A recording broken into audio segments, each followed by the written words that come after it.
Hi, welcome to Healing Horizons. Each week, we share the latest news and research in trauma informed care, positive and adverse childhood experiences, and psychological safety. I'm Allison Sabula.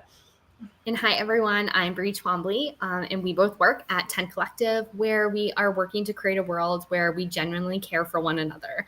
We really want you to consider hiring us here at 10 to help you implement trauma-informed care, psychological safety-based programs and policies that will allow you to better care for your employees, and in turn, allow them to better care for the communities that you serve. You can learn more about us on our LinkedIn page or by going to 10-collective.com. All right, let's get into it. And we're back after a 2-week vacation. So thanks for letting us take that break. We're feeling restored, which we're a big proponent of. We're constantly telling people we work with, let your employees have more time off. So I was just at a wedding in Norway and talking to everybody about all the paid time off they get and all the paternity and maternity leave that they get off. Crying U.S. tears. Today is Thursday, August 8th, 2024. Content advisory. We will be talking about trauma, which does often include talk of violence. So first up, trauma-informed care news. So Carla Coolini returned to Campfire, puts culture at the heart of child protection, newly formed Aboriginal community-controlled organization in Australia.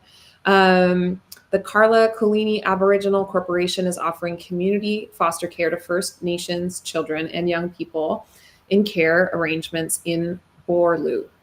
So the organization works to deliver services through what is described as a walk alongside approach that includes their longstanding allies and colleagues who share a commitment to trauma-informed and culturally strong therapeutic care within the First Nations foster care system.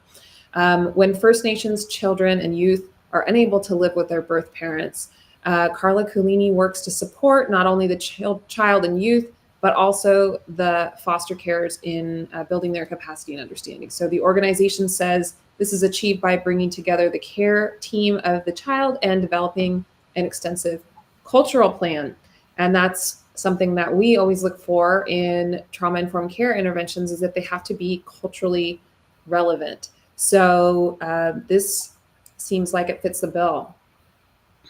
It looks like it was developed not just with the input of First Nation people, but it sounds like it was developed by them. So yeah, and this one I feel like is just so important. I think some of my work in like clinical settings, when you have a child and foster care providers that don't have the same culture, there is learning and resources that like need to be provided to be able to understand and be responsive to the child's culture, because their identity and their culture is an important piece of who they are. And to ignore it or to do things the opposite of it can be really detrimental. So I really love that they're centering that within this program that they've created. Mm-hmm, mm-hmm. Yeah, absolutely. Panda Cares Center of Hope, cutest title. Panda Cares Award. Center of Hope opens to help treat child trauma patients. So Panda Cares Center of Hope is in Fargo, North Dakota, within the Sanford Traumatic Stress Treatment Center. So this is an announcement of the opening of this center to provide specialty programs for children recovering from traumatic situations. So it aims to address the child's entire well-being, including their mental, emotional, physical, and spiritual needs. Programs, you don't often hear spiritual needs on these, do you? I like that. Yeah, okay. Or is that like very I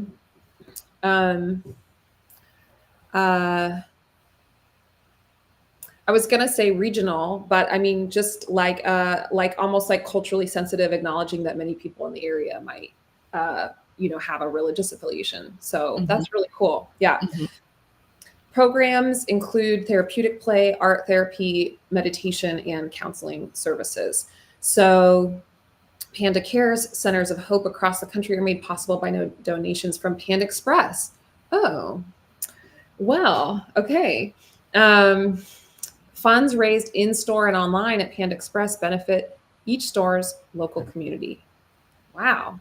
Um, so it's wonderful to know that these trauma informed care centers are opening up and they're including holistic care. And it seems like what's happening is that this field is really getting a lot of traction, where centers are opening within treatment centers that are understanding that you actually have to address um, holistic well-being of children and families in order to help people get better. So wonderful. Yeah. The next one that we have for today is balancing child welfare system impact on Black families with needs of the kids. So in May, the New York Advisory Committee to the U.S. Commission on Civil Rights issued a report as well as recommendations on civil rights concerns about Black children and families within the child welfare system. One of the things that the report noted was that Black families are disproportionately represented at every stage of decision making and intervention within the system. When they looked at the different data within the reporting, they saw that Black families are reported to a child abuse and neglect hotline at higher rates than white families, which raised concerns about bias among mandated reporters, and that more Black parents are also listed on the state's central child abuse and neglect registry, and families that use social services are also more likely to be reported for abuse and neglect than wealthier families. So a few different areas where there's some disproportionate impact there. Reviewers of family court, so they looked at family court as well, also concluded that Black families are often treated worse than white families, sometimes violating their rights and featuring long delays and separations that are often not needed, which can potentially harm as well as create trauma for the families. They also found that Black children are more often removed from their homes and are less often put into kinship care with relatives, which can impact those relationships, those family bonds that we know are so important. Some of the recommendations that they made is that federal law should be changed so that mandatory and anonymous reports of suspected abuse or neglect either can't happen or are restricted, and to make it easier for felons to become foster parents. They also propose removing parental drug abuse, including during pregnancy, from what counts as child neglect, and to prohibit routine drug screening of pregnant women and newborns. And they also promote the idea of a universal basic income that guarantees families have at least an income floor. This we will link to the report as well as an article, which is kind of how I discovered the report. And the article really highlights a lot of like the pushback that the report is, which I think it's important to understand both sides and where they're coming from. I don't agree with everything that was said, but some of the pushback, it feels that it's going to make it harder to report or investigate abuse or neglect, ultimately making children less safe. And I think really like this is an important topic that we need to continue having discussion around. And really, ultimately, we have to look at the systemic issues of racism and poverty that result in increased parental stress, that result in trauma, and think about how are we increasing access, how are we reducing stress for parents. And I think a lot of the things that this report highlighted, I have seen and experienced when I was a therapist working with kids who were involved in the system. There was a definite difference that I noticed related to if a child was white or a child was Black. And how the case was either like accepted, how it was investigated, and what happened to the children. So it's an important thing to continue to talk about, to figure out within that system, and then to figure out the larger systemic things that are leading to children having to be put in foster care in the first place. So then the next one is called Brightside Project, gets $30K grant for Food for Kids program. This is a program that is in Salem, Ohio, which it just said Salem, and I was like, there's so many Salems, and I learned there's also a Salem in Ohio with this article. So the money will significantly improve the organization's Food for Kids program, which provides essential resources to children between the ages of 3 and 18. The co-director of the project said this generous support will enable us to provide essential food, hygiene products, and literacy materials to children in our community, ensuring their well-being and development. Food for Kids happens twice monthly and is really kind of aimed to support children who experience trauma, adverse childhood experiences, to support increased resilience and hope, according to the organization. And so, unfortunately, these programs are needed to help people meet basic needs. And I also want to kind of encourage and hope that people are thinking about how are they starting to really empower children and families by giving them voice and choice. So do they have any voice and choice over what foods and materials they are receiving? Could that look different in other ways? Again, how are they considering cultural needs related to food? Are there fresh foods being provided? So again, a good program meeting those needs, and just wondering, I don't know enough about this program specifically, but for programs like this in general, are those things that are being considered, and how are they maybe strengthening how they're thinking about some of those foundations of trauma-informed care within their program? Great. I was just troubleshooting some connection issues, and I'm just checking. It looks like it's streaming okay on LinkedIn, even though it's a little frozen on the platform we're using. Okay. And so I'll just continue to monitor that. So we'll just move forward, and possibility that we may have to reset. Okay. Okay. Next one, Love Forward Foundation to host Creative Haven workshops for at-risk youth. This is in Virginia, in the United States. The Love Forward Foundation has opened its registration for its Creative Haven workshops. These workshops and the organization are designed to support children and young adults impacted by parental incarceration and other adverse childhood experiences. So the workshops allow the children to learn creative hair art, writing, and travel while working on handling their emotions. In addition, the children will hold a market at the end of the workshop where they will sell and earn money from their creations. The workshops are a means to connect with local community and other organizations. So this sounds great because it's creative. It's an activity that is going to probably harness the various passions of those young adults involved and allow them to use their creativity and empower them to feel like they're doing something that matters in their community. So yeah, that's really great. Okay, next one, how Lego is being used to reduce stress, combat childhood trauma, and manage PTSD. So this is the children's toy company. The root of Lego is tremendous and proven. Oh, no, it's not. It's an acronym. Nope, it's Lego. It's Lego like the toys. Oh, okay. Oh, it's using the toys in psychiatric treatment. Oh, okay. Okay, got it. We talk a lot about all the acronyms on here. Okay. You could never be too sure. Okay. That's actually, because it's like in all caps.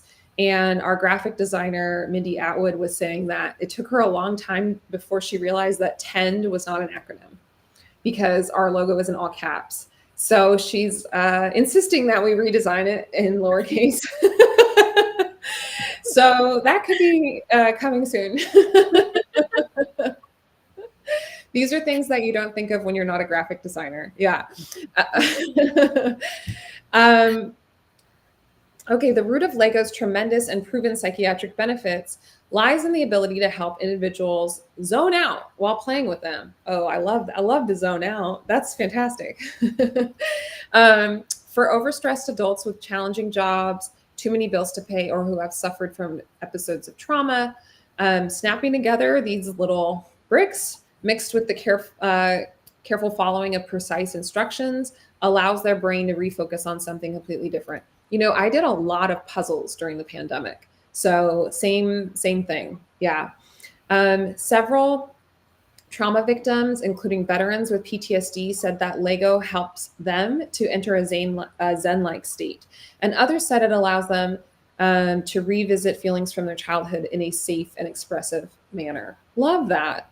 So here's a quote from Dr. Jay Watts. Psychology has begun to recognize that play is as important to healing from trauma as processing trauma memories and establishing good enough relationships. Play is so important. Creatively snapping bricks together just to see what happens allows people to explore their imagination, something notoriously difficult and even distressing for trauma victims, but in a safe, controlled, and reward-filled way that can help people regain control over what their thoughts are capable of manifesting. So, we can't stress enough just how important play is. In fact, when I first was working with Dr. Bessel van der Kolk, he was a guest speaker for a series that I produced promoting the film Cracked Up, that when it was released on Netflix. This was the main point that he made over and over again that was really impressed upon me because I had just entered working in this field many years ago. And that, this is kind of the highest expert that we all look up to. And I was like, what's the biggest tip, for treatment of trauma? And it was just like play. So love to read about this, especially something that we already know, many of us already feel is like this really fun thing. It can heal trauma too. Mm-hmm. So great. So many uses for Legos. Okay, moving into our kind of research, peer-reviewed research area. The first thing that we have is history of childhood maltreatment associated with hospitalization or death due to COVID-19, a cohort study. And this was in August 2024 BMC Medicine. It included 151,427 individuals in the UK biobank who responded to questions on their history of child maltreatment in 2016 or 17 and were alive on January 31st of 2020. 56.5% were female with a mean age of 67.7 at the start of the pandemic. So that the researchers here found that compared to individuals with no history of child maltreatment, individuals exposed to any child maltreatment were more likely to be hospitalized or die due to COVID-19, particularly after experiencing physical neglect as a child. And 50.9% of the association between child maltreatment and severe COVID-19 outcomes was explained by suboptimal socioeconomic status, lifestyle, and pre-pandemic diagnosis of psychiatric disorders or other chronic medical conditions. The researchers also found that child maltreatment exposure was weakly associated with COVID-19 diagnosis. However, it was significantly associated with not being vaccinated for COVID-19. So again, just another study showing the impact, the potential long-term impacts on physical health related to experiencing childhood adversity. And I think specifically when we're looking at COVID, we think of things like weakened immune system, pre-existing respiratory diagnoses such as asthma, COPD. One of the things that I was curious about in the article was that they found that association with not being vaccinated for COVID-19. And so I was curious what that was about, if it was an access issue. We, a few weeks ago, shared a study related to experiencing early childhood trauma and conspiracy theories, believing in conspiracy theories that related to historical and current medical trauma for marginalized individuals. So just really curious around kind of that connection that they found and what some of the reasons for that could be. But not really a surprising study. I'm just affirming a lot of what we already know. Yep. But those are so needed. Yep. The next is regional brain activity and connectivity associated with childhood trauma in drug-naive patients with obsessive compulsive disorder, or OCD. And this was in August 24 Scientific Reports. The study took place in Finland and included 48 drug-naive OCD patients and 42 healthy controls. Researchers found that OCD patients experienced more childhood trauma, including physical abuse, and emotional neglect, and that childhood trauma was positively correlated with OCD symptom severities. The research also suggested a potential pathway whereby childhood trauma may alter the cerebellum, which in turn could impair cognitive functions involved in the development of OCD symptoms. So some of the core symptoms of OCD, such as habit formation, inhibitory control over repetitive behaviors, may reflect those disruptions within the cerebellum. So again, another study talking about how early adversity shapes the developing brain for people. And we've been also talking about a lot of studies showing how different mental health diagnoses are often rooted within trauma. So we've talked about that with some with psychosis and schizophrenia recently on some of our other podcasts, and here again with OCD, and really understanding the roots of how it changes the brain. Yeah. A lot to dig in on that one. Again, you can visit tend-collective.com/blog and access the links to everything that we mentioned here, because there's certainly more to read than what we're able to discuss here. So, okay, next piece, longitudinal association of adverse childhood experiences with cognitive function trajectories among middle-aged and older adults, group-based trajectory modeling. Okay, so I think the key terms there being adverse childhood experiences and looking at cognitive function for middle-aged and older adults. So researchers did not find a dose-response association. So that means if there's more ACEs, there's more cognitive decline, dose-response.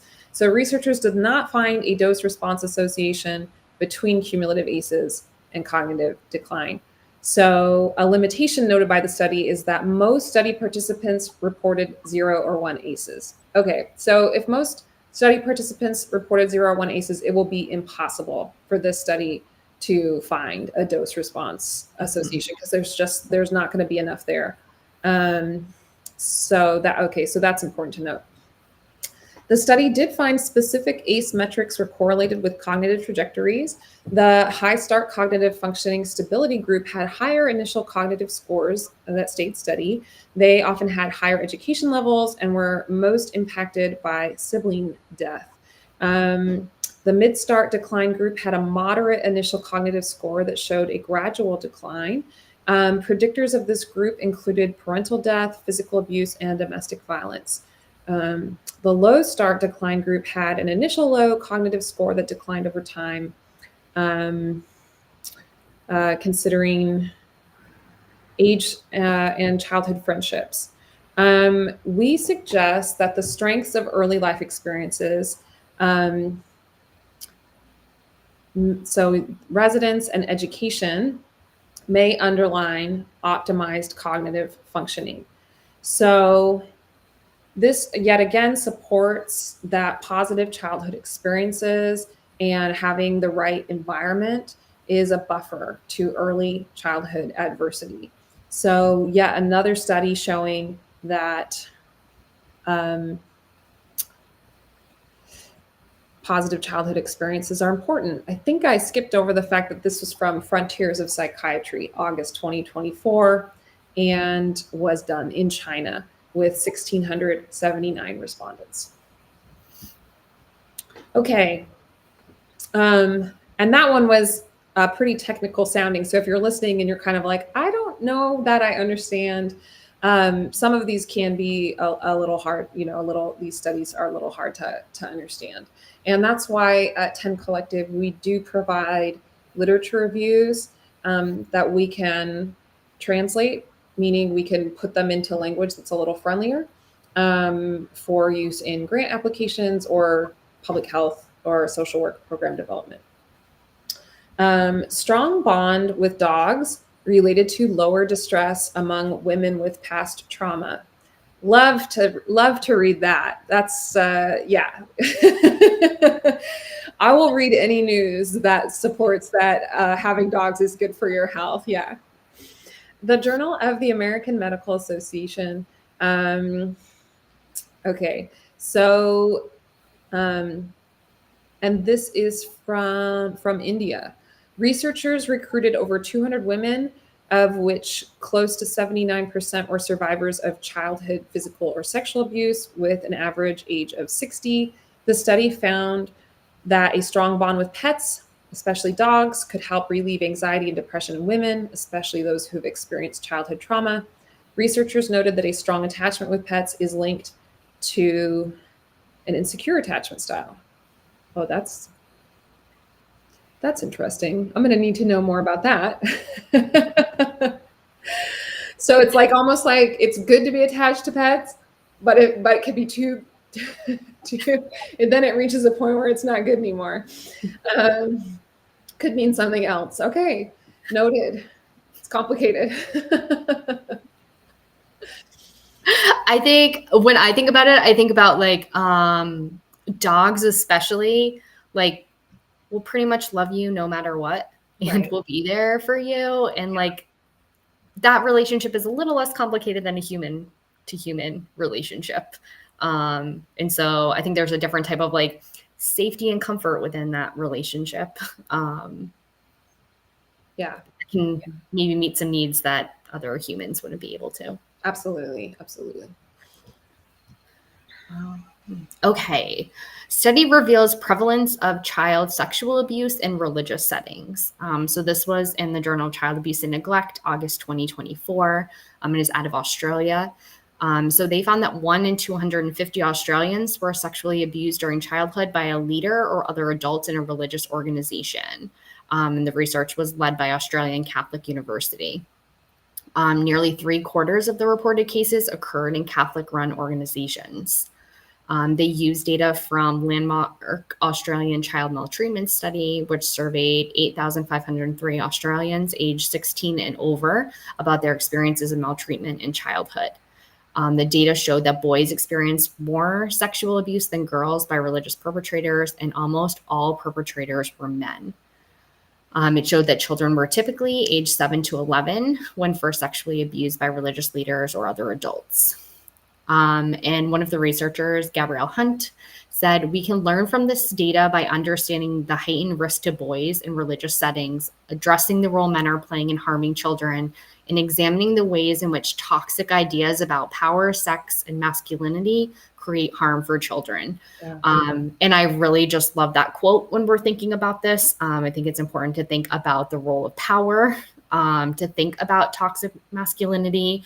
I also found myself being a little curious if the numbers of those who have been sexually abused are accurate, or if maybe they are a little higher due to beliefs related to masculinity. So for men who may have experienced it, maybe saying, nope, that didn't happen to me, or like, that's not what it was, or like, I'm not willing to like report that. And all of that, again, ties back to kind of toxic masculinity. So the concept that we have of that. So not great data to take a look at. And hopefully it can lead to kind of continued conversations and actions related to power and what that means. Yep. So the next is biased probability estimates toward future traumatic events in trauma-exposed Hispanic young adults. So this was in Current Psychology, August 2024. The study investigated probability estimate biases toward future traumatic events in 445 undergraduate students, and 93.9% of participants were Hispanic, who experienced one of the following traumatic events or no trauma. So childhood interpersonal trauma, adult interpersonal trauma, an accident, a family member's death due to COVID-19, or no trauma. And so what they found is that the childhood trauma group generally showed the strongest probability estimate biases for future traumatic events among the 4 trauma-exposed groups. And the results suggest that the belief that bad things will happen in the future developed in response to a specific traumatic event might become more generalized to other types of traumatic events. So this one, just really thinking about the impact that experiencing trauma had, especially when you're a child and you're trying to understand what's happened, if things are still safe. And you can kind of develop some of those beliefs that the world is not a safe place, bad things are going to happen to me. And then just kind of expect, it's not even like, will something bad happen again? But like, when is something bad going to happen again for people? So